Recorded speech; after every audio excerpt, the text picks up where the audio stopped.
بسم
الله الرحمن الرحيم dhamaantan waxaan joognaa garoonka weynaa ee Cawaale Stadium oo runtii asxaab badan ay iga codsatay inaan muuqaal ka soo sameeyo oo garoonka xaaladdu marayo iyo meesha uu marayo aan la soo socodsiiyo waxa la jooga akhyaar lejiniin ah sida Qosil Haye iyo Maxamed Bashiir iyo lejinka kale oo asagana ah lejimiinta gaalkacya Axmed Faarax asxaabtu waxaan leeyahay dhamaantiin soo dhawaada halka ka daawanaysan waa Asdiyaabi channel muuqaalka ma ka aragtaan waa inaad aad share gareysaan barnaamijkan aad subscribe tiraahid kanaalkayga aad like tiraahid comment ka bixisid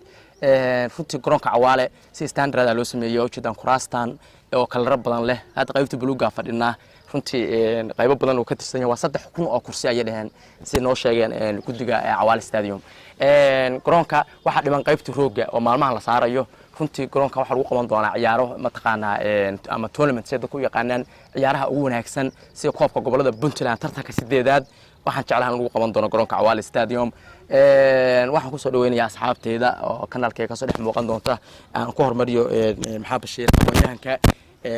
hal iyo labo kanaalka waa mahadsantihiin asxaabta channelka ku xiran Asdiyaabi runtii waa nin legend ah oo runtii gobolka wacyigelinta arrimaha bulshada ka qayb qaata markoo aad intaan hadalkii u gudbin waxaan ka codsan lahaa asxaabta channelka daawanaysa inay marka hore subscribe-ta iyo share-ta iyo like-ta weli channelka ma soo dhex muuqan private ah oo qof leeyahay laakiin bikul ixtiraamka oo haya dartiis ninka saaxiibkay baan arintaas idin ka codsanaya waxaan joognaa saaka soo booqanay garoonka Cawaale Stadium runtii dhismo aad u qurux badan ka muuqdo isma lahayn isaana loo dhisaya garoonka marka hore laakiin hadda indhaha noo macalina dad badan baan noo jooga martiyo runtii gobolada ka laftigoodu marka insha Allah waxaan rajeynaynaa in halka gudiga waa dhiirigelinaa oo garoonka gacanta ku haya in halka laga sii wada hadii la yiraahdo waan ku faraxsanaynaa meeshaan nimano إن شاء الله ده مقالدنا وبالعي سواد اسمه سا. تقولون كان واقوي أنا معلن كأها. ماشي أنا ده. نكان كواحد RBS صمت اللي حلك جول كمودو. جول كمودو. أنا اللي يقول منطقة جوزيه. حاجة أنا كنت قايل تشري. فعلا. سبيشلون واقع قصلي. ده نورمال وان هذا وقت كلهم هيسوا كلها هيسوا. هذا ده كوميديان وان بانوقضا. بركة هذا وما حاجة أنا حكيت تشري. أنا وح عنك يرتفع ورها آذين ورك الدفاع صوقلين. القصة ليجند وأنا أقول لي صاحبك قصة أيوة كنا سمو بطغى ولا يا روبا هيجري لصاحبته على دمانتين أدود ما سنتين محمد بشير ليش كان كلا أصحابته طبعا هو أنا صوقل ورصوقل ليه معلم صوقل أنا كان وجه ده هل يلا أدود ما سنتين أصحابته سود وهذا هل كانوا عوال استاديوم waxaan rajeynayaa insha Allah asad kanaalka maxaa la dhahaa halka adag Asdiyaabi maxaan dhahaa marka like saara hay adu wixii reebal bisla u sheeg reebal bisla miyaa u sheega asxaab qaybta VIP da gudaha soo galanaa qaybta dressing room-ka ciyaartooyda ka soo baxayeen labada albaab oo labada kooxood ka soo kala baxayeen bala waxa taagan waa furan underground way dressing room ka mas'uuliyihiisa waa wataa labada kooxood meesha ka soo baxayeen oo caalamka Soomaaliya Arsenal Manchester markay dheelayaan Old Trafford ama Fala Imaaraat ama garoonka weyn ee Arsenal hore Highbury labada goos ciyaar kale soo kaxaysanayo waa kuwan soo gala koox albaabkan ka soo baxaysa kooxna albaabkan waa labada albaab war garoonkan ammaan baasiye magac kale loo bixiyo waa caalami waa heer caalami garoonka waa heer caalami weey waa dressing room ka qaybtii labiskii way qaybtii dharka waa kan qaybtii dressing room ka garoonka waa kan ciyaarta funaan wax la surayaa kabihii waa kabihii funaanadii meesha la surayay xagga haayo bumayaashii waa standard waa caalami waa heer caalami weli samaynta waa ku socota xagga qofka lambarkiisa lambar diish ninkii kabihii qofka dressingki masquushiina waa tan مسؤول بلاد هاي أو لو ترى قال ها كوحدة وعليه مسؤولات ويا وعيارته لو ترى هاف تايم كأنه يسوق قلان كوحدة ليه قال يقول لي هاي كل علاش لا يقبضه وأكو مسؤولية وسيس ويا وكو لبو صدح أفر شن لح وعليه مسؤولات لو ترى كوحدة الحلقة نستشهد أما هاف تايم كهاف تايم هافتم قدوا قرونك حلال وي والله waxaan ka salaamay xaqan Ibrahim Abdullahi Shiil Ibrahim Culuq oo legend ah runtii garoonkan wax weyn ba ka qabta sidoo kale tima xayre legend tima xayre Cabdiraxmaan Taatuko caasha geela diiriye Cabdiqani Gees weyne runtii waxa la oo legendis garoonka shaqo fiican ba ka qabateen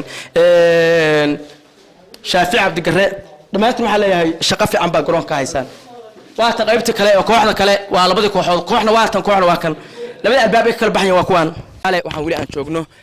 runtii quruxdan waa runtii waa qurux laga soo shaqeeyay dad kale mataqaan cawaale lacagtiis waa la cunay ama lacagtii cawaale maaqan meel ka baxday runtii yaa lagu degdegin baa oranaya degdeg waa amal shaydaan garoonka u jeedan waxa laga soo saara wixii daaha khayr ku jira Soomaalida degdeg waa amal shaydaan ba tiraada wax qurux badan baa meesha ka soo baxay baa garoonka u jeedan kuraasta si isku leeyihiin heer caalami weeye garoomada mataqaan Zimbabwe ku yaali calafkooda cunayaan marka garoonka loo fiiriyo garoonka aad u diyaarsan yahay hal imaansado gudiga cawaale stadium dhisaya aad u maasan yahay wada xalaal leeyahay waxaan leeyahay dhamaantiin garoonka mar dhow si qurux badan u daawanana ana koox baan qabanaya insha Allah shaqadan waxa uma doona iska deyn doono mar hadda garoonka cawaale saa laga dhigay waxa ku soo noqonaya macallinimadeedii sportigayga hore kooxda Lumux Studio VAB waa kor wala shaqada socota oo jeedaan shaqada baa socota qaybta kale wali kuraasti lagu ma xirin oo hadda kuraasti ayaa ku socota xiritaankeedii garoonka kulligiis wuxuu noqonayaa naf iyo kuraas waa kan qaybta kale oo fildiga ama garoonka caadiga lagu dheelayay oo ay ka dhiman tahay hadda roog in la saaro laakiin dhisaynkii iyo cabirkii garoonka wuu joogaa meesha loogu tala galay wana cabiran yahay shubabkan u jeedaan waxa la saaraya qaybta biyo booliga la saaraya oo garoonka biyaha ka soo baxayaan waa loo diyaariyay aad baan ugu faraxsanahay dhamaanteen asxaabta meel walba joogtaan waxaan leeyahay one love runtii de shaqa socota horeha loo socdo garoonka cawaale wuxuu noqonayaa garoon standard caalami ah runtii aad baan ugu faraxsanahay horumarka magaaladeena waa horumarka Soomaaliya waa horumarka dalkeena marka waxa leeyahay asxaabta saaha loo wada shaqeeyo soo booqatay garoonka aad bay mahadsan yihiin dhamaantood ninka in la hadlayo waa Diyaabi kambanigi oo dhan waa joogaa meesha dhisayay